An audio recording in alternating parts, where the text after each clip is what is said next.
À quelques kilomètres de Lyon, difficile de rater cette drôle de boutique. Dans la vitrine de Turnmilart, des sculptures métalliques qui détonnent. Alors, ma galerie se situe au 66 de la Grande Rue d'Oulin. J'ai choisi ce lieu pour une raison stratégique déjà, c'est que j'habite à côté.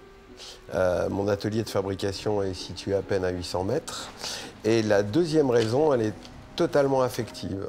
Après avoir vécu à l'étranger, James Iron a réalisé son rêve en achetant des locaux dans sa région natale pour les transformer en galerie d'art. Le public perçoit mon art et mes œuvres réunies au sein de la galerie Turnmilart comme quelque chose d'assez surprenant, parce que les gens ne s'attendent pas à voir ça, surtout pas à Oulin.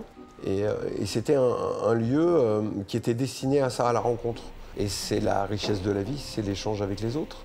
Et cette galerie le permet totalement.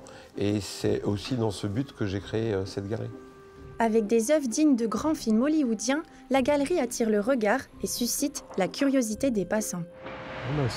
C'est surprenant, c'est un univers que j'aime bien, donc je la trouve pas mal. Ça invite à entrer pour des gens de notre génération parce qu'on a les références qui sont exposées. Je trouve pas que c'est choquant en fait, c'est beau. C'est beau, c'est ça l'art en fait. Moi je pense qu'il faut voir l'art et l'histoire. Moi je la connais pas vraiment, mais j'ai des amis qui y vont et c'est bien. Franchement, j'espère que les jeunes et les gens ils vont comprendre que ce qu'il a mis sur la vitrine, c'est pas pour heurter la sensibilité des gens, mais qu'ils puissent comprendre ce que c'est une chaise électrique par exemple. Il y a toute une histoire, chaque objet il a une histoire. Des objets avec une histoire, James Iron en a fabriqué des dizaines sur les plateaux de tournage de grands films.